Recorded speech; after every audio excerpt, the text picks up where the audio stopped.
നമസ്കാരം.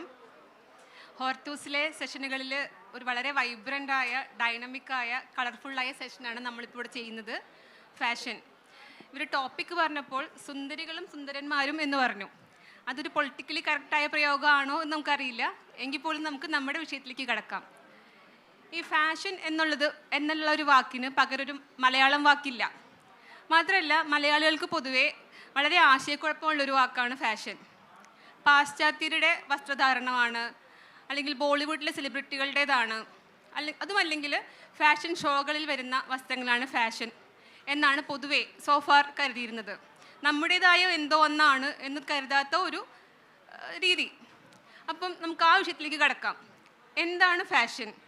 മലയാളിയും ഫാഷനും തമ്മിലുള്ള ബന്ധം എങ്ങനെയാണ്? സുജിത്ത്, അതിനെക്കുറിച്ച് പറയാമോ? നമസ്കാരം മാഡം. നമസ്കാരം.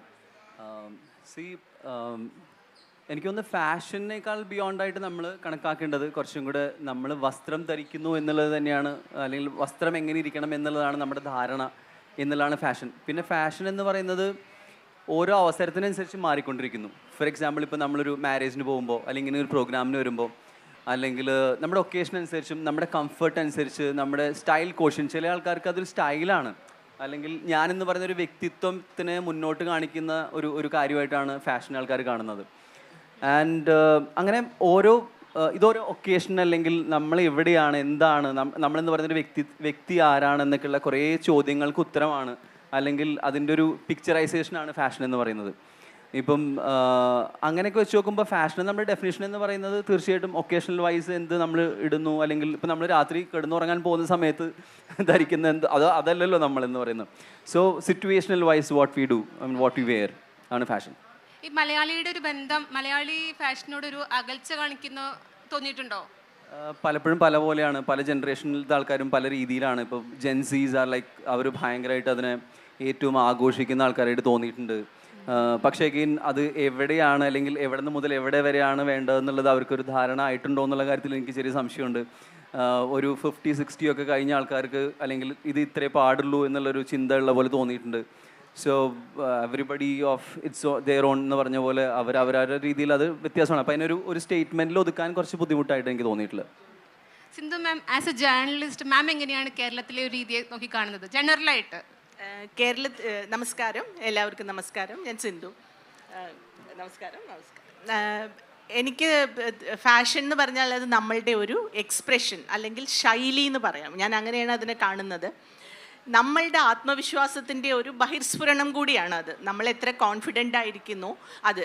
ഇതിലിപ്പോൾ എനിക്ക് ഏറ്റവും കൂടുതൽ ഇൻട്രസ്റ്റിംഗ് ആയിട്ട് തോന്നിയിട്ടില്ല, ഇതൊരു വല്ലാത്ത എക്സൈറ്റിംഗ് ഫേസ് ആണ് ഫാഷൻ ആയാലും എല്ലാ കാര്യങ്ങൾക്കായാലും. കാരണം നമ്മൾക്ക് ലോകത്ത് നടക്കുന്ന എല്ലാ ഫാഷനുകളും നമ്മൾക്ക് അറ്റ് എ ടൈം തന്നെ കാണാനും കേൾക്കാനും അതിൻ്റെ ഡീറ്റെയിൽസൊക്കെ നമ്മൾക്ക് കണ്ടുപിടിക്കാനും സോഷ്യൽ മീഡിയയും ഇൻ്റർനെറ്റും ഒക്കെ ഹെൽപ്പ് ചെയ്യുന്നുണ്ട്. നമ്മളുടെ ഫാഷൻ, എനിക്ക് തോന്നുന്നത് കേരളത്തിൻ്റെ ഫാഷൻ വളരെ വേറിട്ട് നിൽക്കുന്നതാണ്. വളരെ അതിൻ്റേതായ ഒരു യുണീക്നെസ് ഉള്ള ഒരു ഫാഷനാണെന്ന് തോന്നിയിട്ടുണ്ട്. നമ്മളുടെ ആദ്യകാലം തൊട്ട് നോക്കിയാൽ തന്നെ നമ്മൾ ഈ കൈത്തറികൾക്ക്, ഹാൻഡ്ലൂം വളരെ പ്രാധാന്യം കൊടുത്തിരുന്ന ഒരു സമൂഹമാണ്. പിന്നെ എനിക്ക് തോന്നുന്നത് നമുക്കൊരു യൂണിസെക്സ് ഫാഷൻ ആയിരുന്നു എന്ന് തോന്നുന്നുണ്ട്. അതായത് ആൺ പെൺ വ്യത്യാസമില്ലാതെ നമ്മൾക്ക് മുണ്ട്, അതിനൊരു വലിയ വ്യത്യാസവും ഇല്ല ശരിക്കും. അത് ഇപ്പോൾ ഈ പണ്ടത്തെ സെറ്റ് മുണ്ടൊക്കെ ആണെങ്കിലും ആൾക്കാർ മുണ്ടായിട്ടും, ചിലർ ആണുങ്ങൾ അത് രണ്ടാം മുണ്ടായിട്ടും, സ്ത്രീകൾ അത് വേഷ്ടി, അതായത് മുണ്ടും വേഷ്ടിയും എന്നുള്ള കോൺസെപ്റ്റിലൊക്കെ ഇട്ടിരുന്നതാണ്. പിന്നെ കേരളത്തിൽ എന്താണെന്ന് വെച്ചാൽ നമ്മൾ പ്രകൃതിയോട് വളരെ ചേർന്ന് നിൽക്കുന്ന തരത്തിലുള്ള തുണിത്തരങ്ങളായിരുന്നു നമ്മൾ ഉപയോഗിച്ചുകൊണ്ടിരുന്നത്. ഇപ്പോഴും അത് കാണുന്നുണ്ട്. കാരണം വളരെ ഓഫ് വൈറ്റ് ആയിട്ട് നമ്മളുടെ ഈ പച്ചപ്പിനോട് ചേർന്ന് നിൽക്കുന്ന തരത്തിലുള്ള തുണികൾ. പിന്നെ എനിക്ക് തോന്നിയിട്ടുള്ളത് ഇപ്പോഴത്തെ ഈ സമയത്ത് ഫാഷൻ വളരെ ഡെമോക്രറ്റൈസ്ഡ് ആണ്. ആരും ആരെയും ഡിക്റ്റേറ്റ് ചെയ്യുന്നില്ല. ആർക്ക് വേണമെങ്കിലും എന്തും ധരിക്കാനും അത് തൻ്റെ കോൺഫിഡൻസിൻ്റെ ഭാഗമായിട്ട് എടുത്തും കൊണ്ട് പോകാനും സാധിക്കുന്നുണ്ട്. അപ്പോൾ ഒരു വനിത എന്നുള്ളൊരു മാഗസിൻ്റെ എഡിറ്റർ എന്ന് പറഞ്ഞ നിലയ്ക്ക് ഞങ്ങൾ നോക്കുന്നത് എല്ലാ ഫാഷനും നമ്മൾക്ക് അങ്ങനെ ബ്ലൈൻഡായിട്ട് ഇവിടെ കോപ്പി ചെയ്യാൻ പറ്റില്ല. നമ്മളുടെ ഒരു സംസ്കാരമുണ്ട്, നമ്മളുടെ ഒരു ജീവിത രീതിയുണ്ട്, നമ്മളുടെ കാലാവസ്ഥയുണ്ട്.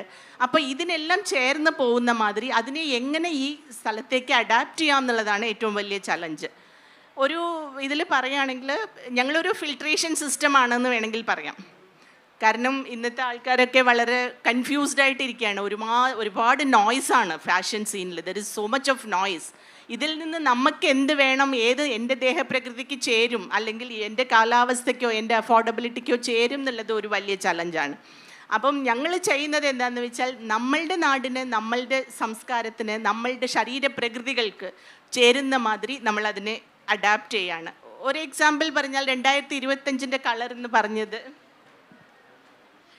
എന്ന് പറഞ്ഞത് പച്ചയായിരുന്നു.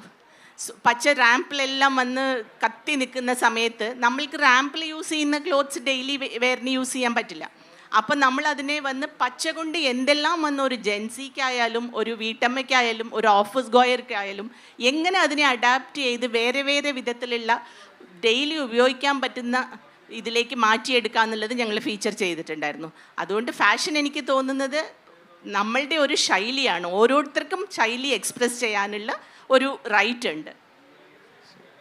ഇവിടെ വന്നിരിക്കുന്ന ആരെയും ഞാൻ ശ്രീ മെൽവിയെ പരിചയപ്പെടുത്തേണ്ട ആവശ്യമില്ല. എങ്കിൽ പോലും വളരെ സ്നേഹപൂർവ്വം മെൽവിയെ ഇവിടേക്ക് സ്വാഗതം ചെയ്യുന്നു. നമ്മൾ കാണുന്ന ലോക ചാപ്റ്റർ 1 തുടങ്ങിയ എല്ലാ സിനിമകളിലും കോസ്റ്റ്യൂം ഡിസൈനിങ് ചെയ്തു. അതോടൊപ്പം തന്നെ 22 മികച്ച വസ്ത്രാലങ്കാരത്തിനുള്ള അവാർഡും ചലച്ചിത്ര അവാർഡും ലഭിച്ചിട്ടുണ്ട്. സ്നേഹപൂർവ്വം ഹോർത്തൂസിന്റെ വേദിയിലേക്ക് മെൽവിയെ സ്വാഗതം ചെയ്യുന്നു. Thank you ma'am. Welcome Melvy. ഞങ്ങൾ സ്റ്റാർട്ട് ചെയ്തേ ഉള്ളൂ. അപ്പം ഈ ഫാഷൻ എന്ന് പറഞ്ഞാൽ എന്താണ്, അതുപോലെ തന്നെ മലയാളികൾ ഫാഷനെ കാണുന്നത് എങ്ങനെയാണ്, അതിനെക്കുറിച്ചാണ് സംസാരിച്ചു തുടങ്ങിയത്. മെൽവി വളരെ ഹൈലൈറ്റ് ചെയ്യുന്ന പോലെ ഡ്രസ്സ് ചെയ്യുന്ന ഒരാളാണ്. ഇന്ന് ഞാൻ വിചാരിച്ച അത്രയും വന്നിട്ടില്ല തോന്നുന്നു. സമയം കിട്ടാത്തോണ്ട്. ശരി, അപ്പം ഒന്ന് പറയാവോ? ഹായ്, ഫസ്റ്റ് ഓഫ് ഓൾ എല്ലാവരോടും ഗുഡ് ഈവനിങ്. ഈ പറയുന്ന മാതിരി ഇപ്പം ലേറ്റ് ആവാൻ കാരണം ഈ പറയുന്ന മാറുന്ന വസ്ത്രസങ്കല്പം തന്നെയായിരുന്നു. പറഞ്ഞില്ലേ, ഓവർ ദ ടോപ്പായിട്ട് ഡ്രസ്സ് ചെയ്യണോ, അത് ഭയങ്കര കൂളായിട്ട് വന്നാൽ മതിയോ, ഇത് ആളുകൾ എങ്ങനെ എടുക്കും.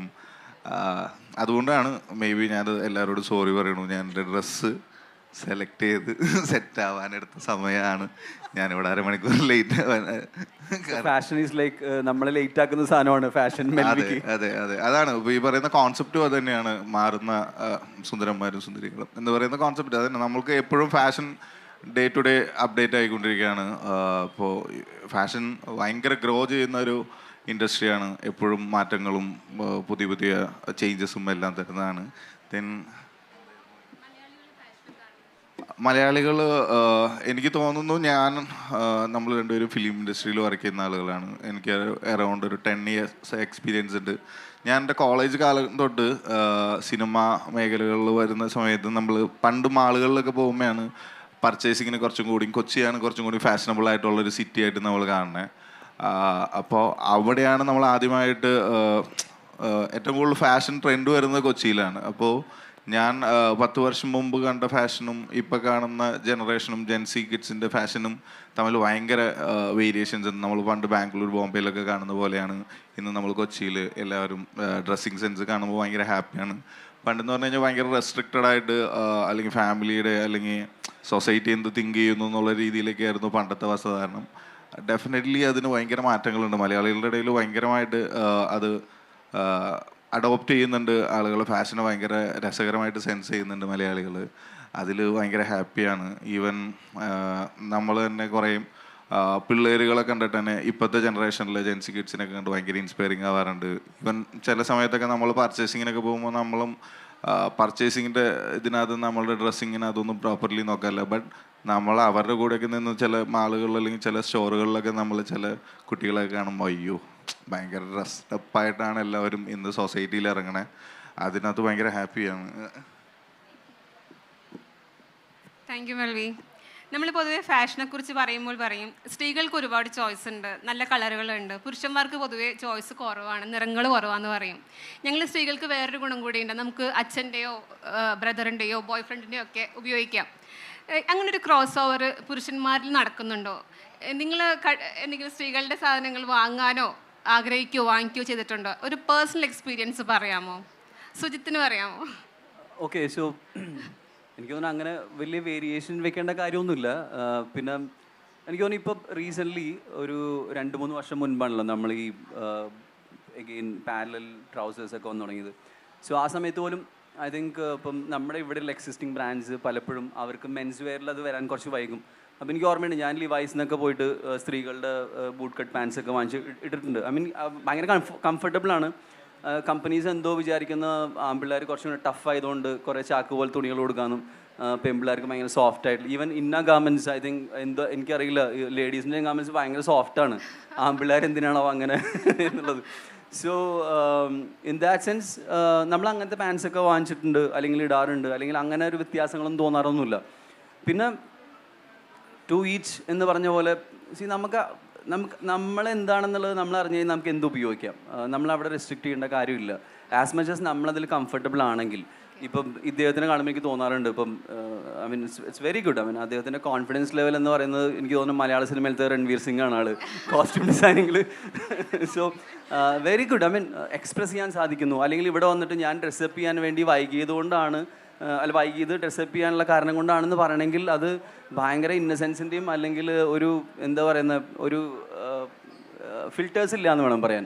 സോ അതെല്ലാവർക്കും സാധിക്കില്ല. So very good Melvi. I mean I M very proud of you. So even മാഡത്തിന് നോക്കിക്കഴിഞ്ഞാൽ പോലും like she's like what she's എന്നുള്ളത് നേരത്തെ പറഞ്ഞല്ലോ. ഇപ്പോൾ കേരളത്തിലത്തെ ആൾക്കാർ ഓഫ് വൈറ്റ് ഇടുന്നു അല്ലെങ്കിൽ സാരി ഉപയോഗിക്കുന്നു. അപ്പം ദാറ്റ് ഈസ് വാട്ട് ഷീസ്. അപ്പം ഓരോരുത്തരും അങ്ങനെയാണ്. ഇപ്പോൾ എന്നെ സംബന്ധിച്ചിടത്തോളം വെരി അബ്സ്ട്രാക്ട്. എനിക്ക് എന്താണെന്ന് എനിക്ക് അപ്പോൾ തോന്നിയതാണ് ഞാൻ ചെയ്യുന്നത്. അപ്പം എനിക്ക് അങ്ങനെ ഒരു ഇതൊന്നുമില്ല. സോ മോസ്റ്റ്ലി ഇപ്പോൾ കുറച്ച് നാൾ നമ്മൾ ശബരിമലയ്ക്കൊക്കെ പോകുന്ന സമയത്ത് ഒരു കാവി മുണ്ടും കാവി ഷർട്ടൊക്കെ ഇട്ടിട്ട് നടന്നിരുന്നത്. അത് കഴിഞ്ഞപ്പോഴും എനിക്കത് ഭയങ്കര റിലാക്സ് ആയി തോന്നിയോണ്ട് ഞാൻ അതിനിട്ട് നടക്കുമായിരുന്നു. So it's like that. നമുക്ക് അങ്ങനെ ഒരു നിയമങ്ങൾ നമ്മൾ വെക്കേണ്ട ആവശ്യമുണ്ടെന്ന് എനിക്ക് തോന്നുന്നില്ല. That's it.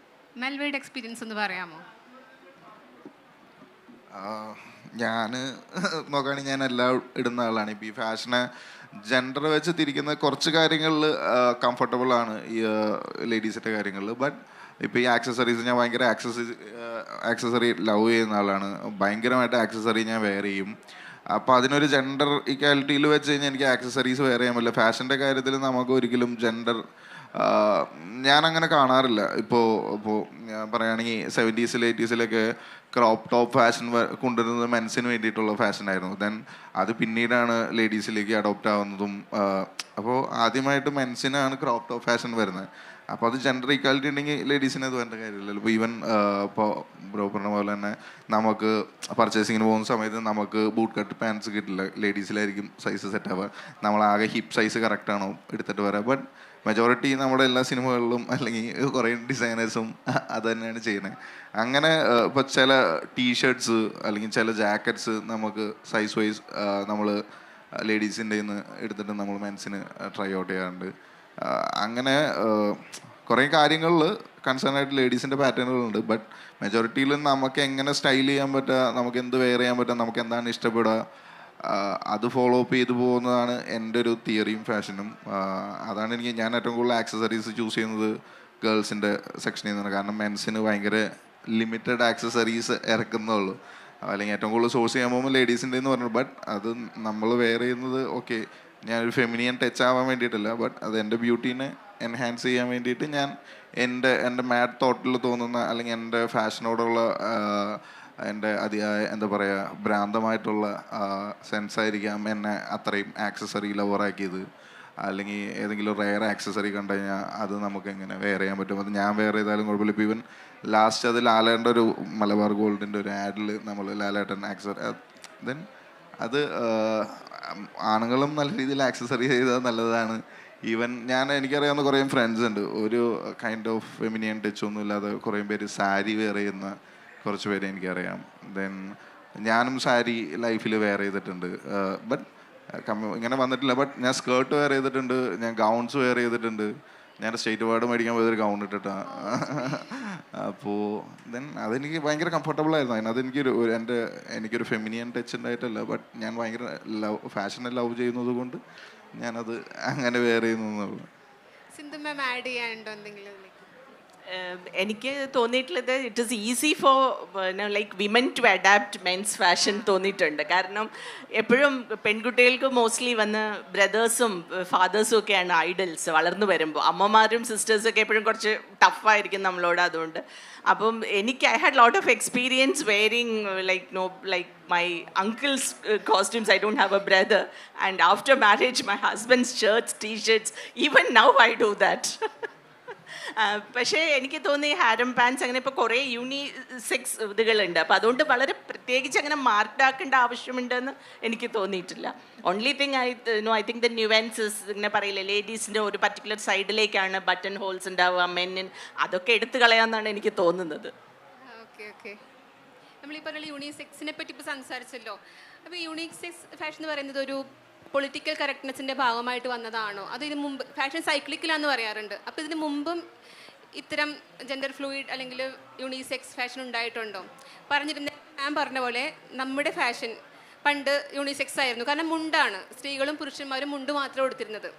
നമുക്കതല്ലാതെ ഒരു എക്സാമ്പിൾ പറയാനുണ്ടോ?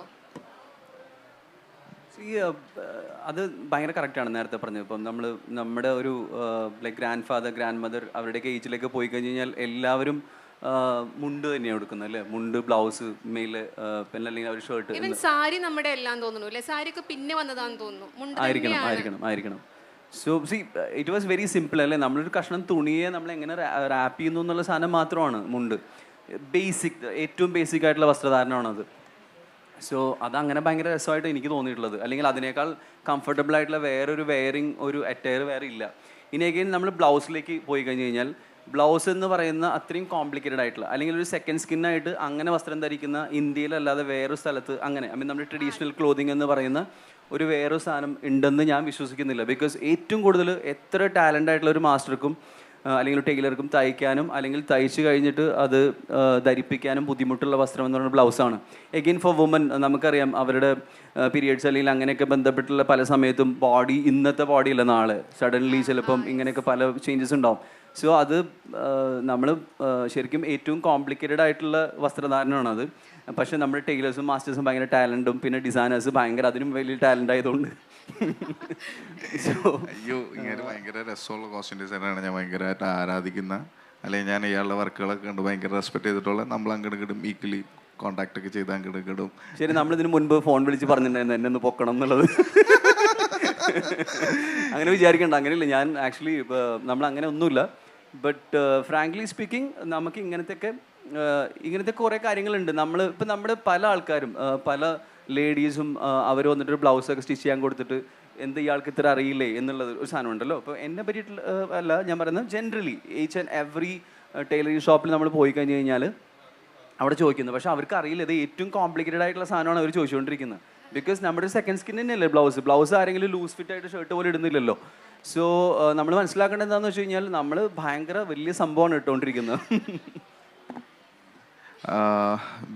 നമ്മുടെ ആക്ച്വലി ഈ പറഞ്ഞ ചോദ്യത്തിൽ ഞാൻ ഒരു ക്രിസ്ത്യാനിറ്റിയാണ്. അപ്പോൾ എൻ്റെ ഒരു ഇതിനകത്ത് നമ്മൾ ഫസ്റ്റ് ആദോ ഹവ്വയാണ്.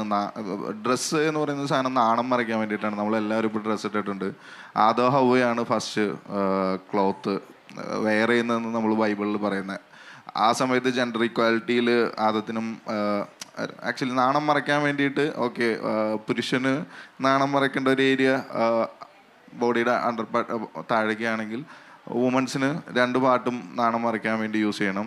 ദെൻ നമ്മൾ ബൈബിളിൽ ആണ് ആദ്യമായിട്ടൊരു ഫാഷൻ്റെ റെവല്യൂഷൻ ഉണ്ടാവുന്നത്, അല്ലെങ്കിൽ ഒരു ക്ലോത്തിങ് സെക്ഷൻ വരണമെന്ന്, അല്ലെങ്കിൽ നാണം മറയ്ക്കാൻ വസ്ത്രം വേണമെന്ന് പറയുന്നുള്ളത്. പിന്നെ ഞങ്ങൾ നമ്മുടെ സ്റ്റഡീസിൻ്റെ ടൈമിൽ ഫസ്റ്റ് ക്ലോത്ത് ഉണ്ടാവുന്നത് ആളുകളെ ഐഡൻറ്റിഫൈ ചെയ്യാൻ വേണ്ടിയിട്ട് ഹണ്ടിങ്ങിന് പോകുന്ന സമയത്ത് സ്ക്രാച്ചസ് വീഴുന്ന ആ സ്ക്രാച്ചസിൻ്റെ ഡിസൈൻസിനകത്താണ് ഫസ്റ്റ് ഒരു ഐഡൻറ്റിഫിക്കേഷൻ പോലെയാണ് ഫസ്റ്റ് നമ്മൾ ക്ലോത്തിങ്ങിൻ്റെ സ്റ്റാർട്ടിങ് എന്ന് പറയുന്നത്. ദെൻ അതിനുശേഷം ഹണ്ടിങ് കഴിഞ്ഞ് വരുന്ന അനിമൽസിൻ്റെ സ്കിൻസും കാര്യങ്ങളൊക്കെ വെച്ചിട്ടായിരുന്നു അന്ന് വേറെ ചെയ്തിട്ടിരുന്നത്. ആ സമയത്ത് ജെൻഡർ ഇക്വാലിറ്റിയിലല്ല, നാണം മറയ്ക്കാൻ വേണ്ടി വസ്ത്രം ധരിക്കുക എന്നുള്ളൊരു കോൺസെപ്റ്റും പിന്നെ ഈ തണുപ്പിനെയും കാര്യങ്ങളെയും സർവൈവ് ചെയ്യുക എന്നുള്ളതിലാണ് ഫസ്റ്റ് കോൺസെപ്റ്റിൽ ഫാഷൻ റെവല്യൂട്ടഡ് ആവുന്നത്.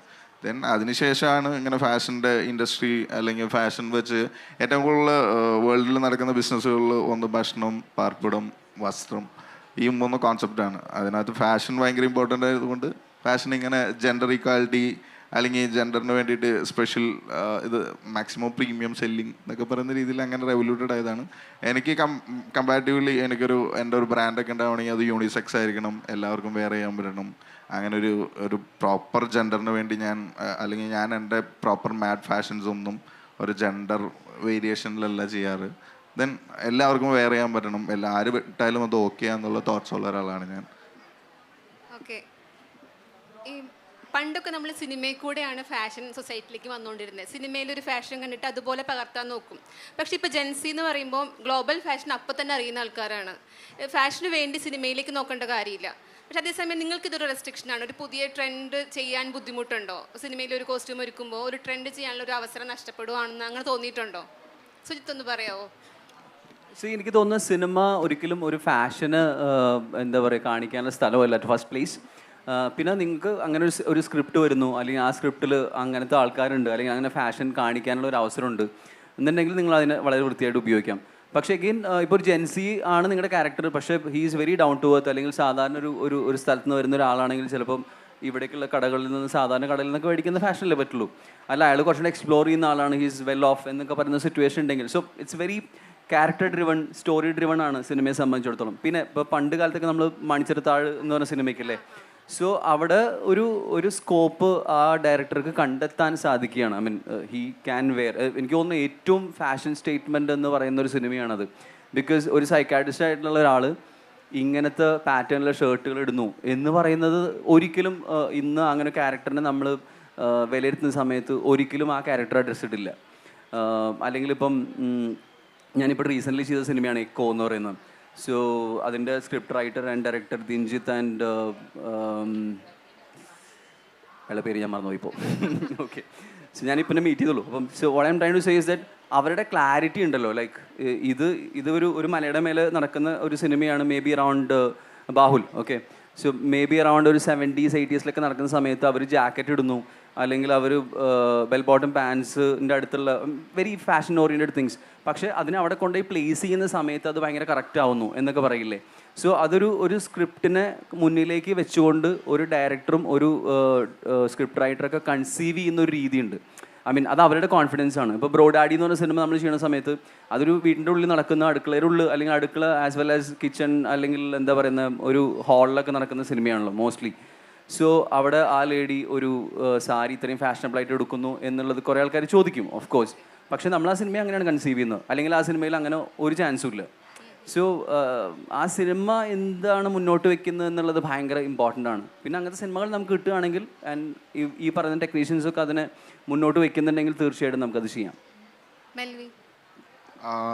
നമുക്ക് സിനിമയെ കൂടെ ട്രെൻഡ് ക്രിയേറ്റ് ചെയ്യാൻ പറ്റുമെന്ന് വെച്ച് കഴിഞ്ഞാൽ ക്യാരക്ടറുകളാണ്. നമുക്ക് എപ്പോഴും സിനിമ കഥാപാത്രങ്ങൾക്ക് വേണ്ടി കഥാപാത്രങ്ങളുടെ, ഇപ്പോൾ സുജിത്ത് പറഞ്ഞ പോലെ കഥാപാത്രങ്ങളുടെ സാഹചര്യം, കഥാപാത്രങ്ങളുടെ ലിവിങ് സ്റ്റാൻഡേർഡ്, അയാളുടെ വാർഡ്രോബ് എത്ര വലിപ്പം ഉണ്ടാവും, ഈ സിനിമയുടെ ഡ്യൂറേഷൻ എത്രയുണ്ട് എന്നൊക്കെ നോക്കിയിട്ടാണ് നമ്മൾ കഥാപാത്രങ്ങൾക്ക് ഡിസൈൻ ചെയ്യുക. ദെൻ പിന്നെ നമുക്ക് ട്രെൻഡ് ക്രിയേറ്റ് ചെയ്യാൻ പറ്റുമെന്ന് വെച്ചാൽ കുറച്ച് ട്രെൻഡുകൾ സിനിമയിൽ കൂടെ ക്രിയേറ്റ് ചെയ്യുമ്പോൾ ഈ ആടുമുണ്ട് എന്ന് പറയുന്നത് ഭയങ്കര ഫേമസ് ആയിരുന്നു. പിന്നെ മേരിക്കുണ്ട് ഒരു കുഞ്ഞാട് എന്ന് പറഞ്ഞൊരു അനാർക്കലി, അങ്ങനെ അത് സിനിമ കൊണ്ട് കുറച്ചും കൂടി ഇൻഫ്ലുവൻസ് ഉണ്ടാക്കാൻ പറ്റുന്നത് ഒരു ഫാഷൻ്റെ സൈക്കിളുണ്ട്. ആദ്യം അപ്പർ ക്ലാസ്, പിന്നെ മിഡിൽ ക്ലാസ്, ലോവർ ക്ലാസ്. ഇപ്പോൾ ദെൻ മിഡിൽ ക്ലാസ്സിന് താഴെയുള്ളവർ ഭയങ്കരമായിട്ട് ഇൻഫ്ലുവൻസ് ചെയ്യുന്ന, അല്ലെങ്കിൽ കുറേ ആരാധകരെ ക്രിയേറ്റ് ചെയ്യുന്ന ഒരു ഇതാണ്. ഒരു ആർട്ടിസ്റ്റിൻ്റെ ഡ്രസ്സിന് കുറേ ഫാൻസ് ഉണ്ടാവുക, അതിനെ റീക്രിയേറ്റ് ചെയ്യുക. ഈവനിപ്പം ഞാൻ ചെയ്ത ലോക എന്ന് പറയുന്നൊരു മൂവിയിൽ നസ്ലിൻ്റെ ജാക്കറ്റ് ചോദിച്ച് കുറേ ആളുകൾ എനിക്ക് എൻക്വയറി വരുന്നുണ്ട്, ഇത് എവിടെ നിന്നാണ് മേടിച്ചത്, എങ്ങനെയാണെന്നുള്ളത്. അത് അഡോപ്റ്റ് ചെയ്യാൻ ആളുകൾക്ക് ആഗ്രഹമുണ്ട്. അതേപോലെ കല്യാണിയുടെ ആ വൈറ്റ് ഡ്രസ്സ് റീക്രിയേറ്റ് ചെയ്യുന്നത് ഞാൻ കണ്ടിട്ടുണ്ട്. ദെൻ സിനിമ അങ്ങനെ ഇൻഫ്ലുവൻസ് ചെയ്യുമെന്ന് എനിക്ക് തോന്നിയിട്ടുണ്ട്. ഒരു ഭയങ്കര ചേഞ്ചസ് ഫാഷൻ വേൾഡിലേക്ക് ഈ സിനിമയ്ക്ക് ഒരിക്കലും കൊടുക്കാൻ പറ്റില്ല. കാരണം കഥാപാത്രങ്ങൾക്ക് വേണ്ടിയാണ് സിനിമ ചെയ്യുന്നത്. പിന്നെ എപ്പോഴും കഥാപാത്രങ്ങൾക്ക് വേണ്ടിയിട്ടുള്ള ക്യാരക്ടർ കോസ്റ്റ്യൂംസ് ആണ്. ഫാഷൻ സിനിമയായിട്ട് ഭയങ്കര എൻ്റെ ഡിഫറെൻ്റ് ഉള്ള വേൾഡാണ്. ഞാൻ MSc textiles and fashion designing കഴിഞ്ഞ് വന്ന് ഫസ്റ്റ് സിനിമ ചെയ്യുന്ന സമയത്ത് എനിക്ക് ഡൾ കോസ്റ്റ്യൂം എന്താണെന്ന് പറഞ്ഞു കഴിഞ്ഞാൽ എനിക്കറിയില്ല. എൻ്റെ ലൈഫിൽ ഡൾ കോസ്റ്റ്യൂം, അതായത് പുതിയൊരു ഡ്രസ്സ് മേടിക്കുക, അത് വാഷ് ചെയ്ത് ഡള്ളാക്കുക, അല്ലെങ്കിൽ ഉപയോഗിച്ച ഫീലാണ് ഒരു കഥാപാത്രത്തിന് എങ്ങനെ കൊടുക്കണമെന്നൊന്നും അറിയില്ലാത്ത രീതിയിൽ ഞാൻ പഠിച്ചു വന്നത് MSc ആണ്. അപ്പോൾ അതിനകത്ത് പുതിയ ക്രാഫ്റ്റ്, എഞ്ചിനീയറിങ്, അങ്ങനത്തെ ക്രാഫ്റ്റുകളൊക്കെ ചെയ്യണമെന്ന് പറയുന്നത് എൻ്റയർലി സിനിമ വേറൊരു പാത്വേയിലാണ് പോകുന്നത്. കഥാപാത്രങ്ങൾ ഒപ്പിടുക, കഥാപാത്രത്തിൻ്റെ ബട്ടൺസ് പൊട്ടിയിട്ടുണ്ടെങ്കിൽ അത് നോക്കുക, അല്ലെങ്കിൽ നമ്മുടെ വീടുകളിൽ എങ്ങനെയാണ് ഓരോ അമ്മമാരും അലക്കുന്ന രീതി വ്യത്യാസമായിരിക്കും. ഓരോ ഡിറ്റർജൻറ്റിൻ്റെ രീതി വെച്ച് ഓരോരുത്തരുടെ സ്വെറ്റിംഗ് രീതി വ്യത്യാസമാണ്. അപ്പോൾ ഭയങ്കര ഡെപ്തുള്ള ക്യാരക്ടറുകൾ ക്രിയേറ്റ് ചെയ്യുന്ന സമയത്ത് അത് ഞാൻ സിനിമാ കരിയറിൽ ഫസ്റ്റ് വന്ന് ചെയ്ത പടമാണ് കെട്ടിയുള്ളാണ്ട് മാലാക. ആ സിനിമ ചെയ്യുന്ന സമയത്ത് ഞാൻ ഒരു സാധനം കടയിൽ നിന്ന് ആകെ കല്യാണം കഴിഞ്ഞിട്ടുള്ള കുറച്ച് പോർഷൻ മാത്രമേ ഞാൻ കടയിൽ പോയി മേടിച്ചിട്ടുള്ളൂ. ബാക്കി മൊത്തം ആ നാട്ടിലുള്ള ആളുകളുടെ അടുത്ത് നിന്ന് പോയി തപ്പിയെടുക്കുക.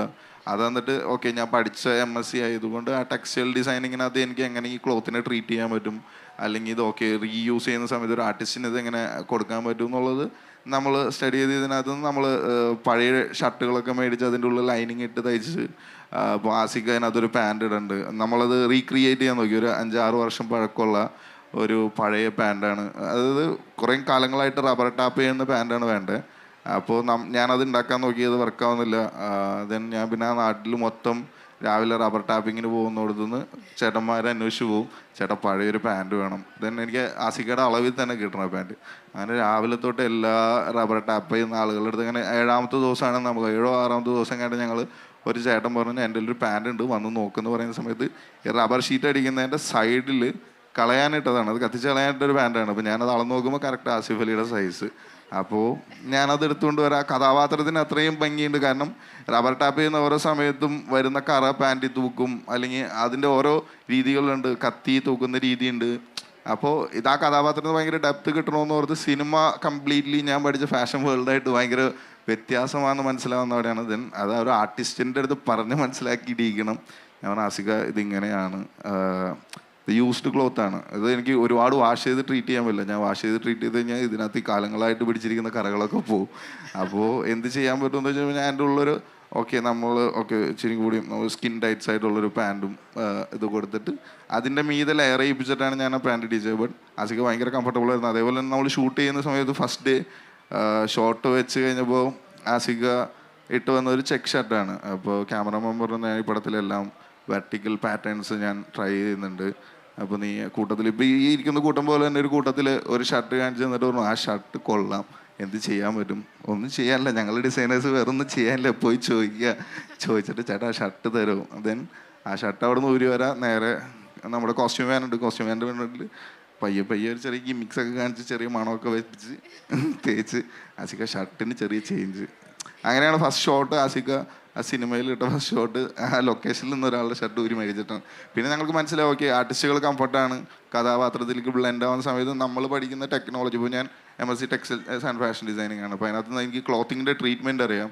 ഓക്കെ ഒരു പഴയ ക്ലോത്തിനെ ഇപ്പോൾ ഭയങ്കര ട്രെൻഡിങ് ആയിട്ട് നിൽക്കുന്നതാണ് എന്താ പറയുക ത്രിഫ്റ്റ് സെക്ഷൻ. ത്രിഫ്റ്റിൽ ഇപ്പോഴത്തെ ജെൻസി കിഡ്സ് ഏറ്റവും കൂടുതൽ ഈ സുദിയോയിലൊക്കെ പോയി കഴിഞ്ഞാൽ ഒരു 10 പേര് ഇപ്പോൾ ഈ വെന്യൂവിൽ വന്നാൽ തന്നെ 10 പേര് ഒരേപോലെ ഉണ്ടാവും. അപ്പോൾ അതുകൊണ്ട് കുട്ടികൾ ഏറ്റവും കൂടുതൽ എനിക്ക് തോന്നുന്നു ത്രിഫ്റ്റിൽ പോവുക, കുറേ നമ്പേഴ്സ് ഓഫ് ഫാഷൻ ക്ലോത്തിങ് മേടിച്ചിടുക. അപ്പോൾ ഓക്കെ ദെൻ നമ്മളത് ആസിഫ് അലീനെ പോലുള്ളവർ പയ്യെ ട്രൈ ചെയ്ത്. എൻ്റെ ഒരു സജഷൻ സിനിമയും ഫാഷൻ വേൾഡും എൻ്റയർ ഭയങ്കര വ്യത്യാസമാണ്. സിനിമയിൽ ഫാഷൻ ബ്ലെൻഡ് ചെയ്യൽ ഭയങ്കര ലിമിറ്റേഷൻസ് ഉണ്ട്. പക്ഷേ കംപ്ലീറ്റ് ഫാഷൻ മാത്രമായിട്ട് തരാണെങ്കിൽ ഞങ്ങളെല്ലാവരും ഭയങ്കര മാഡായിട്ടുള്ള ഫാഷൻസ് കാണിക്കാം. എന്തായാലും ദിവ്യ എന്തായാലും കോസ്റ്റ്യൂം ഡിസൈനേഴ്സിൻ്റെ ഒക്കെ എല്ലാ വിലയും കളഞ്ഞ് ഹാപ്പി ചെയ്യുന്ന സ്ഥലത്ത് പോയി അത് മേടിച്ചതൊക്കെ പറയേണ്ട വല്ല കാര്യമുണ്ടോ?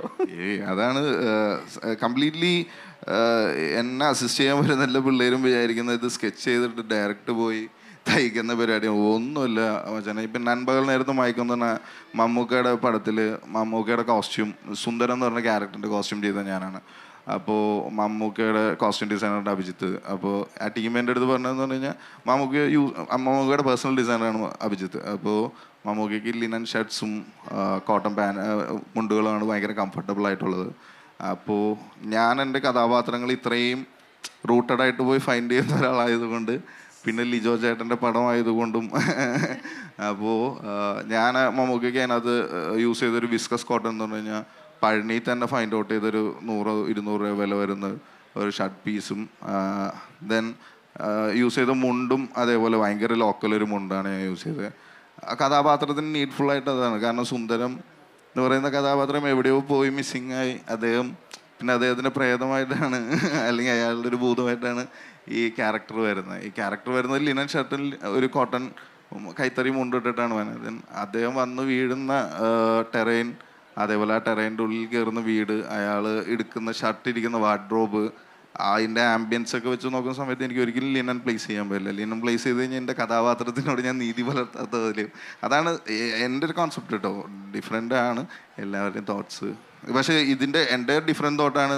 ഞാൻ ചെന്നൈയിലും ഇവിടെയൊക്കെ ആർട്ടിസ്റ്റുകളോട് അവിടെ പ്രീമിയം ബ്രാൻഡുകളില്ലാതെ അഭിനയിക്കില്ല.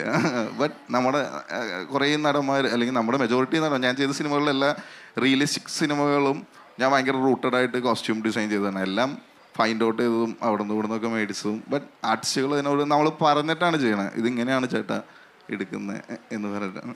സിന്ധു മാം പറയാമോ സിനിമയുടെ ഒരു ഇൻഫ്ലുവൻസ് ഇൻ ഫാഷൻ?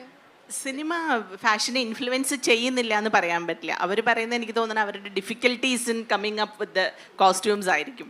പിന്നെ എനിക്കൊരു റിക്വസ്റ്റ് ഇല്ല, ഇനി കോസ്റ്റ്യൂം ഡിസൈനേഴ്സിനോടൊക്കെ നിങ്ങൾ ഡിഡ് യു നോ ഞങ്ങൾ ഈ പാൻസ് ഒക്കെ ഇങ്ങനെ കടം വാങ്ങിച്ചതാണെന്നൊന്ന് ഇട്ടാൽ ഞങ്ങൾക്ക് കുറച്ചുകൂടി എൻജോയബിൾ ആയിരിക്കും മൂവി കാണാനെന്ന് തോന്നുന്നുണ്ട്. ഇത്രയും കാര്യങ്ങൾ ഓപ്പണായി പറഞ്ഞതിന് താങ്ക്സ്. കാരണം ഇതൊന്നും അത്ര പെട്ടെന്ന് പറയും തോന്നുന്നില്ല. And it's a real insight also അവരുടെ struggles into costume designing. പക്ഷേ ഫാഷൻ എനിക്ക് തോന്നുന്നത് പഴയ കാലം തൊട്ട് തന്നെ ആദ്യമൊക്കെ ബോളിവുഡ് സാരീസും ബ്ലൗസസിൻ്റെയും ഒക്കെ സ്റ്റൈലായിരുന്നു. ഈവൻ ഹെയർ സ്റ്റൈലൊക്കെ അതിൽ നിന്ന് നമ്മൾ ഒരുപാട് അഡാപ്റ്റ് ചെയ്തിട്ടുണ്ട്. ഇപ്പോഴും നമ്മൾ we continue to like get inspired by fashion in cinema. പക്ഷേ അത് ഹിസ്റ്റോറിക്കൽ ഓർ മിത്തോളജിക്കൽ മൂവീസ് നിന്ന് വളരെ കമ്മിയായിട്ടേ നമുക്ക് എടുക്കാൻ പറ്റാറുള്ളൂ. ബട്ട് കണ്ടംപററി മൂവീസ് ഇപ്പോൾ ഞാൻ പറയുകയാണെങ്കിൽ പ്രേമം മൂവി വന്ന സമയത്ത് നമ്മൾക്ക് ആ കറുത്ത കരയുള്ള മുണ്ടും കറുത്ത ഷർട്ടും ഭയങ്കര ഹിറ്റായിരുന്നു. ഇപ്പോൾ ഫോർ എക്സാമ്പിൾ ഇതിൽ ലൂസിഫറിൽ നോക്കിക്കഴിഞ്ഞാൽ പൃഥ്വിരാജിൻ്റെ ലോങ് കുർത്ത ടൈപ്പ് ചെയ്തും ബോട്ടം അതൊരു നല്ല ട്രെൻഡിങ് ഇതായിട്ട് വന്നിട്ടുണ്ട്. ഇപ്പോൾ ലോക വന്നു കഴിഞ്ഞാൽ ആ സെപ്റ്റംബറിങ് ആൻഡ് എഗെയിൻ ഇപ്പോഴെന്താന്ന് വെച്ചാൽ ഇപ്പോൾ ഉള്ളവർ സിനിമ കാണുന്നതോടുകൂടി വളരെ ന്യൂവൻസസോട് കൂടിയാണ് കാണുന്നത്. അതിൽ ആ കുട്ടിയുടെ കല്യാണി വെയർ ചെയ്തിരുന്ന ഒരു മൂൺ ഷേപ്പ് പെൻഡൻറ്റ് വരയ്ക്കും ഇപ്പോൾ ഫാഷനായിട്ടുണ്ട്. So it is really fashion. അതായത് സിനിമ നമ്മളെ ഒരുപാട് ഇൻഫ്ലുവൻസ് ചെയ്യുന്നുണ്ട്.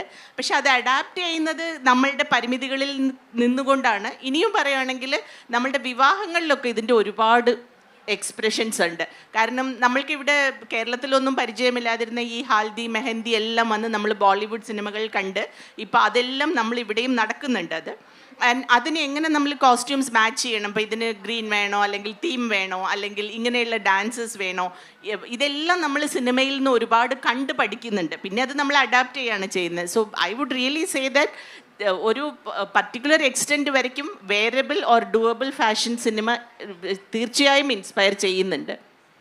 ഓക്കെ, ഈ കുറച്ച് നാൾ മുമ്പ് ഒരു ഹോളിവുഡ് നടൻ ബ്രാഡ് പിറ്റ് ഇവിടെ വന്നപ്പോൾ ഇന്ത്യയുടെ ഒരു ബ്രാൻഡിൻ്റെ ഒരു ഷർട്ടാണ് ഇട്ടത്. 1111 എന്ന ബ്രാൻഡിൻ്റെ ഒരു ഷർട്ട് വളരെ പെട്ടെന്ന് അത് ശ്രദ്ധിക്കപ്പെട്ടു. അപ്പോൾ നമ്മൾ അതിൻ്റെ സൈറ്റിൽ നോക്കുമ്പോൾ അതിൻ്റെ വില ഒരു 40,000 രൂപയാണ്, 39,000. അപ്പോൾ ഫാഷൻ്റെ പ്രൈസ് എന്താണ്, പ്രൈസ് എങ്ങനെയാകണം, എന്താ അതേക്കുറിച്ച് പറയാനുള്ളത്? ഇപ്പോൾ 1111 എന്ന് പറഞ്ഞ ബ്രാൻഡ് എനിക്കറിയില്ല, എത്ര പേർക്ക് അറിയാമെന്ന് അറിയില്ല. ഒരു നമ്മുടെ കൈത്തറി പോലത്തെ കാര്യങ്ങളെ ഹൈലൈറ്റ് ചെയ്തുകൊണ്ട് അല്ലെങ്കിൽ ഡൈയിങ് എന്നൊക്കെ പറയുന്ന സാധനം അല്ലെങ്കിൽ പ്രിൻറ്റിങ്ങിനൊക്കെ മുൻഗണന കൊടുത്തുകൊണ്ട് കാണിക്കുന്ന ഒരു ബ്രാൻഡാണ്. പക്ഷേ ഇപ്പം പറഞ്ഞ പോലെ ബ്രാഡ് പിറ്റാണ് ആ ഷർട്ട് ഇട്ടിട്ടുണ്ടായിരുന്നത്. സോ ബ്രാഡ് പിറ്റിൻ്റെ സ്റ്റൈലിസ്റ്റ് അത് ഒരു സ്ഥലത്ത് നിന്ന് ചൂസ് ചെയ്തു, അത്രേ ഉള്ളൂ. പിന്നെ അതുപോലെ കുറേ ബ്രാൻഡ്സ് ഉണ്ട്, ലൈക്ക് റാസ്ത എന്ന് പറഞ്ഞൊരു ബ്രാൻഡ് ഉണ്ട്. അവർ പാകിസ്ഥാനി ബ്രാൻഡാണ്.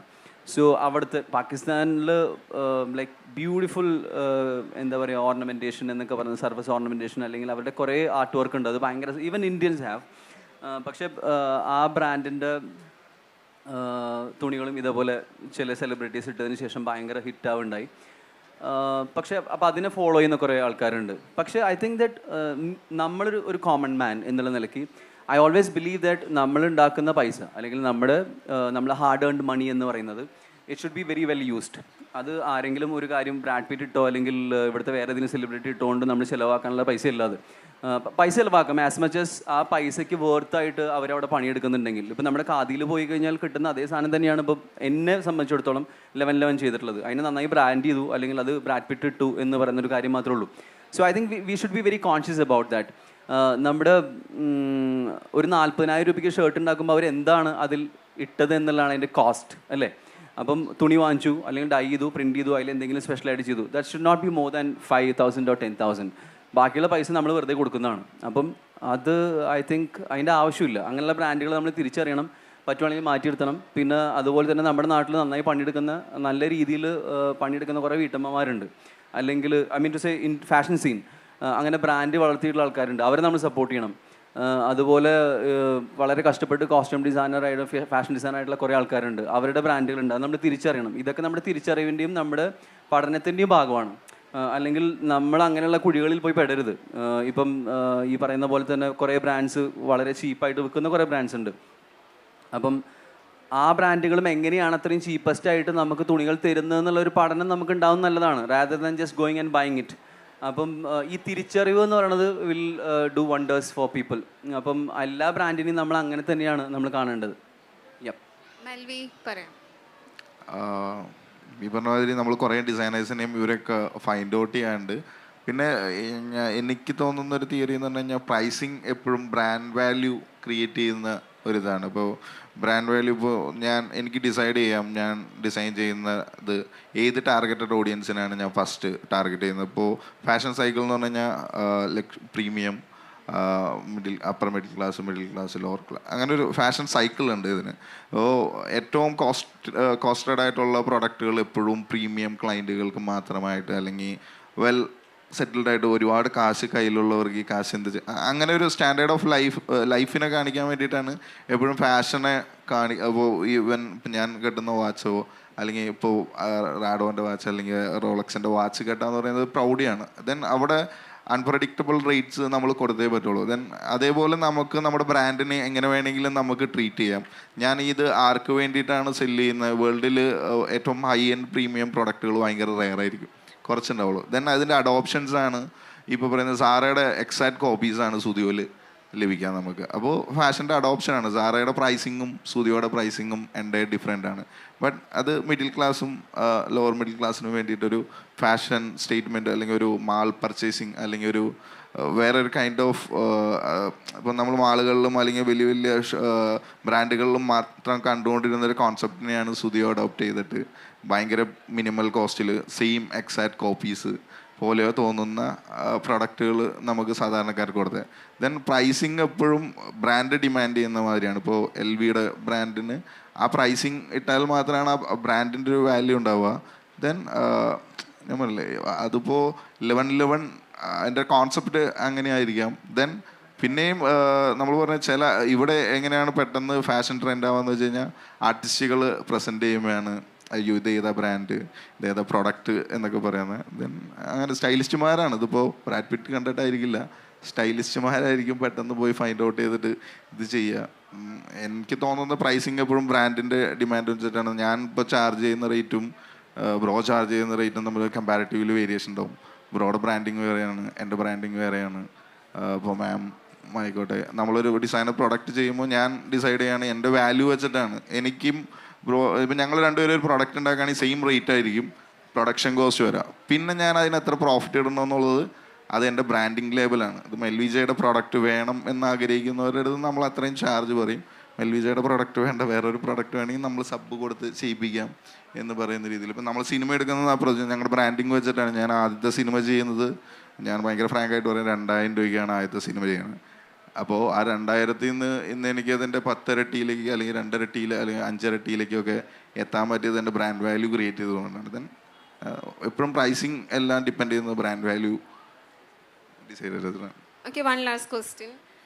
ഈ നമ്മൾ ഫാസ്റ്റ് ഫാഷൻ വളരെ പ്രശ്നമാണെന്ന് നമ്മൾ പറയും, അത് പരിസ്ഥിതിക്ക് പ്രശ്നമാണെന്ന് പറയും. സ്ലോ ഫാഷൻ അല്ലെങ്കിൽ സസ്റ്റൈനബിൾ ഫാഷൻ എടുക്കുമ്പം അതൊട്ടും അഫോർഡബിളും അല്ല. നമുക്കപ്പോൾ ഇതിൻ്റെ ഇടയ്ക്ക് എവിടെയാണ് ഇതിൻ്റെ ഒരു ബാലൻസ് കണ്ടെത്താൻ പറ്റുക? മാം ഒന്ന് പറയാമോ? ഫാസ്റ്റ് ഫാഷൻ നമ്മൾക്ക് ഇപ്പോൾ സുഡിയോ ഒക്കെ ശരിക്കും പറഞ്ഞാൽ ഒരു ഫാസ്റ്റ് ഫാഷൻ്റെ പ്രോഡക്റ്റ്സ് ആണ്.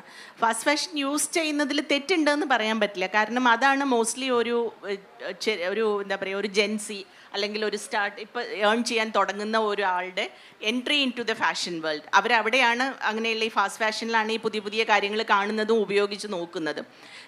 സസ്റ്റൈനബിൾ ഫാഷൻ എന്ന് പറയുമ്പോൾ ശരിക്കും കേരളത്തിലെ ഫാബ്രിക്സ് കൈത്തറിയൊക്കെ സസ്റ്റൈനബിൾ ആണ് ശരിക്കും. അതിൻ്റെ ലൈഫ് സൈക്കിൾ എടുത്ത് നോക്കിയാൽ നമുക്ക് മനസ്സിലാവും. പക്ഷെ ഒരു വളരെ ഇൻട്രസ്റ്റിംഗ് ആയ ട്രെൻഡ് ഞാൻ കണ്ടിട്ടുള്ളത്, ഇന്ന് ജെൻസി മറ്റാരേക്കാളും കൂടുതൽ സസ്റ്റൈനബിലിറ്റിക്ക് വന്ന് ഇമ്പോർട്ടൻസ് കൊടുക്കുന്നവരാണ്. അതിൽ കുറച്ചൊരു എക്സ്ട്രാ ആഡഡ് കോസ്റ്റ് ഉണ്ട്. കാരണം അവർ നാച്ചുറൽ ഡൈസ് യൂസ് ചെയ്യുന്നു, അല്ലെങ്കിൽ ഹാൻഡ് വൂവൺ ആണ്, അതുകൊണ്ട് മെഷീൻ ഇതിൻ്റെ അത്ര പ്രോഡക്റ്റ്സ് ചെയ്യാൻ പറ്റില്ല. അതിൻ്റെയൊക്കെ ഒരു ചെറിയ ഇതുണ്ട്. പക്ഷെ ഞാൻ എന്താ പറയുകയെന്ന് വെച്ചാൽ, ടു സ്റ്റാർട്ട് വിത്ത് നമുക്ക് ഫാസ്റ്റ് ഫാഷനും സസ്റ്റൈനബിലിറ്റിയും വന്ന് മാനേജ് ചെയ്ത് പോകാവുന്നതേ ഉള്ളൂ. നിങ്ങളുടെ സ്പെഷ്യൽ ഒക്കേഷന് വേണ്ടിയിട്ട് നിങ്ങൾക്ക് സസ്റ്റൈനബിൾ ഫാഷൻ യൂസ് ചെയ്യാം. അതാണെങ്കിൽ നിങ്ങൾക്ക് കുറേ കാലങ്ങളോളം ഉപയോഗിക്കാൻ പറ്റും. ഫാസ്റ്റ് ഫാഷൻ പ്രോഡക്ട്സ് വളരെ 6 months ഒക്കെയാണ് അതിന് മാക്സിമം ലൈഫ് സ്റ്റൈൽ ഞാൻ കണ്ടിട്ടുള്ളൂ ആൾക്കാർ ഉപയോഗിക്കുന്നത്. അതുകൊണ്ട് I think it is always possible നമ്മൾക്ക് ഒരു ബാലൻസ് കീപ്പ് ചെയ്യാൻ. ഈ സസ്റ്റൈനബിൾ ഫാബ്രിക്സ് യൂസ് ചെയ്തിട്ട് അത് എവിടെ നിന്ന് വരുന്നു, അത് എവിടേക്ക് എന്താണ് ലൂപ്പ് എങ്ങനെ അത് ക്ലോസ് ആവുന്നു എന്ന് അറിയുന്നത് തന്നെ വളരെ ഇൻട്രസ്റ്റിംഗ് ആയ ഒരു കാര്യമാണ്. ഓരോ പ്രോഡക്റ്റും എവിടെ നിന്ന് എടുത്ത് അതിൽ പോകുന്ന പ്രോസസ്സ് എന്താണ്, പിന്നെ അത് എങ്ങനെ അത് തിരിച്ചും നമ്മൾ ഭൂമിയിലേക്ക് തന്നെ റീസൈക്കിൾ ചെയ്ത് പോകുന്നു എന്നുള്ളത് വളരെ ഇൻട്രസ്റ്റിംഗ് ആയ ഒരു കോൺസെപ്റ്റാണ്. അപ്പോൾ അത് കൂടെ ഇപ്പോഴത്തെ ജെൻസി ആണെങ്കിൽ ഭയങ്കര എക്സ്പ്ലോർ ചെയ്യുന്ന ആൾക്കാരാണ്. അപ്പോൾ അവരത് എക്സ്പ്ലോർ ചെയ്യുന്നുണ്ട്, അവരെ കൊണ്ട് പറ്റുന്ന മാതിരി അത് ഇൻക്ലൂഡ് ചെയ്യാൻ നോക്കുന്നുണ്ട്. So I think there shouldn't be any guilty in taking or going for fast fashion. പക്ഷേ ഫാസ്റ്റ് ഫാഷൻ ഒരിക്കലും വന്ന് ശാശ്വതവും അല്ല. We are actually adding to the world's carbon print foot പ്രിൻറ്റിലേക്ക്. അതുകൊണ്ട് അത് മെല്ലെ മെല്ലെ ആയിട്ട് നമ്മുടെ സസ്റ്റൈനബിൾ ഫാഷനിലേക്ക് പോകാണ് നല്ലത്. പിന്നെ ടു ആഡ് ടു 1 point, ഈ cost of branded especially foreign brands, ചില ബ്രാൻഡ്സൊക്കെ അതെല്ലാം എക്സ്ക്ലൂസീവ്ലി ഫോർ ഈ സെലിബ്രിറ്റീസിനും അവരുടെ ഒരു സ്റ്റേറ്റ്മെൻറ്റിനും വേണ്ടിയിട്ടുള്ളതാണ്. ഞാൻ വളരെ പ്രാക്ടിക്കലായിട്ട് കണ്ടുപിടിച്ചിട്ടുള്ളത് എന്താണെന്ന് വെച്ചാൽ, if you know a tailor, a good tailor, or if you are a good tailor, you can all adapt the same fashion and make the statement. അത് ഞാൻ എൻ്റെ ഫ്രണ്ട്സും ഈവൻ ഞാനും ചെയ്തിട്ടുണ്ട്. വലിയ ബ്രാൻഡ്സിൻ്റെ ഒരു ക്ലോത്തിങ് ഞങ്ങൾ വാങ്ങിക്കും, എന്നിട്ട് we will go to a good designer. So the cost really comes down to a great extent, but you will get this look and feel of the same. Probably you can't use the brand because that is plagiarism, please don't do that. But you can also flaunt the same type of dresses if you have a little bit of creativity and കുറച്ച് ഒന്ന് explore ചെയ്താൽ മതി. സുജിത്ത് പറയാമോ? ഇപ്പം മാം പറഞ്ഞത് ഭയങ്കര കറക്റ്റാണ്. പക്ഷേ ഇപ്പം എല്ലാവരും നമ്മളൊരു ചെറിയ കുട്ടി അല്ലെങ്കിൽ നമ്മളൊരു 18 വയസ്സുകാരനോ 18 വയസ്സുകാരിയോ അല്ലെങ്കിൽ എല്ലാവരും അവരുടെ ഒരു ജേണി ഉണ്ടല്ലോ. ലൈക്ക് എനിക്കിത് ചെയ്തു നോക്കണം, ഞാൻ തെറ്റിക്കണം, എന്നിട്ട് ശരിയാവണം എന്ന് പറഞ്ഞ സാധനമുണ്ട് എപ്പോഴും. ഇപ്പം അങ്ങനെയാണല്ലോ നമ്മൾ ചെറുപ്പത്തിൽ അച്ഛനും അമ്മയൊക്കെ പറയുന്ന എല്ലാ കാര്യം പ്രോബ്ലി ശരിയാണ്.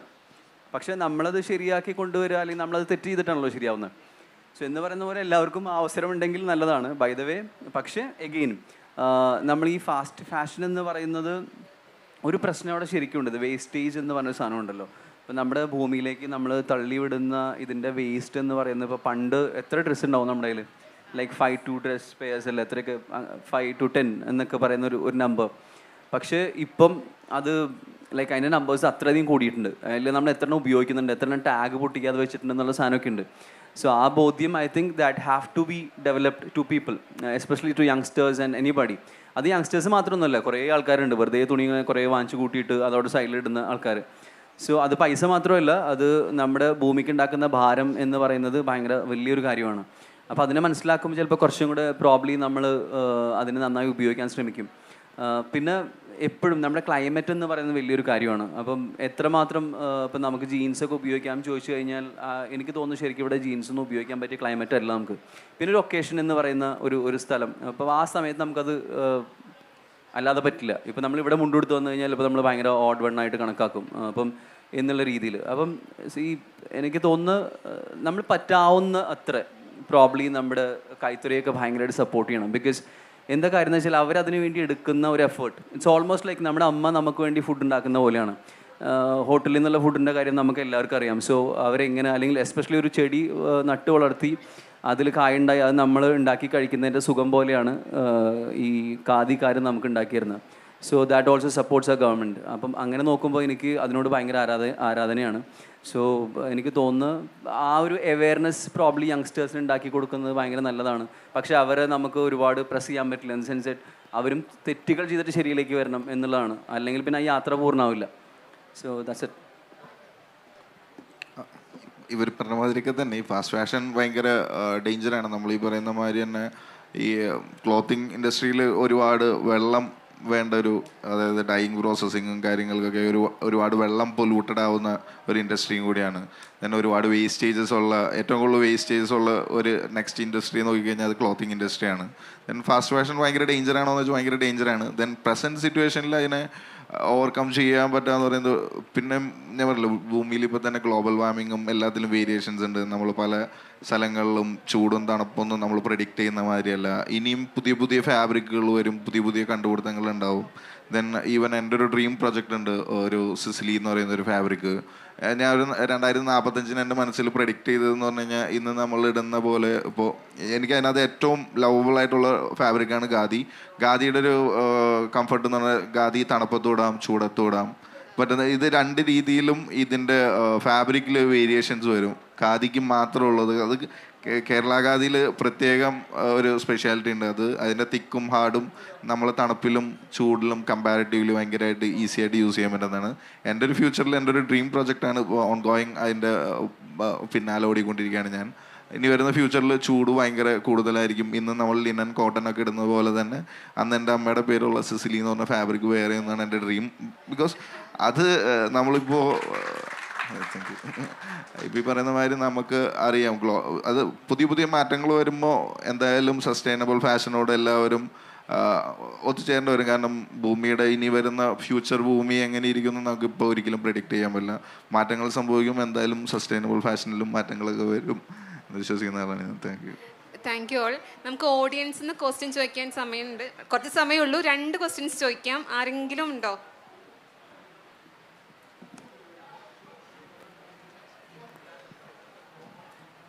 So, ma'am started the conversation by saying, you are doing a filtration process.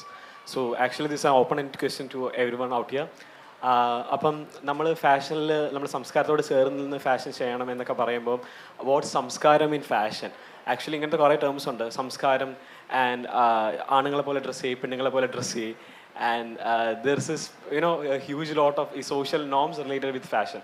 So ഈ സംസ്കാരത്തോട് ഇണങ്ങി നിൽക്കുക ആക്ച്വലി എടുത്ത് കളയേണ്ട ടേം അല്ലേ? So what's your take on such terms in fashion? ഞാനിവിടെ സംസ്കാരം എന്നുള്ളൊരു വാക്ക് ഉപയോഗിച്ചത് നമ്മൾക്ക് ഇപ്പം ഞാൻ എസ്പെഷ്യലി കാണുന്നത് യങ്സ്റ്റേഴ്സിൽ ഇതൊക്കെ എൻ്റെ കാലത്ത് ഉണ്ടായിരുന്നു എന്ന് ചോദിച്ചാൽ ഇല്ല എന്ന് തന്നെ പറയാം. അന്നൊക്കെ എന്ത് വീട്ടിൽ പറയുന്നോ അങ്ങനെയുള്ള അറ്റയർ അല്ലെങ്കിൽ ഡ്രസ്സാണ് ഇട്ടിട്ട് നമ്മൾ പോയിരുന്നത്. അത് ടെമ്പിളിലാവട്ടെ, ചേർച്ചിലാവട്ടെ, സ്കൂളിലപ്പോൾ യൂണിഫോം ഉണ്ട്, ഒരു മൂവിക്കാവട്ടെ. പക്ഷേ ഇന്നത്തെ ജനറേഷൻ വളരെ വളരെ കോൺഷ്യസ് ആണ്. അവർക്ക് ഒരു ചേർച്ചിൽ പോകുന്ന ഡ്രസ്സല്ല അവരൊരു പാർട്ടിക്ക് പോകുമ്പോൾ ഇടുന്നത്.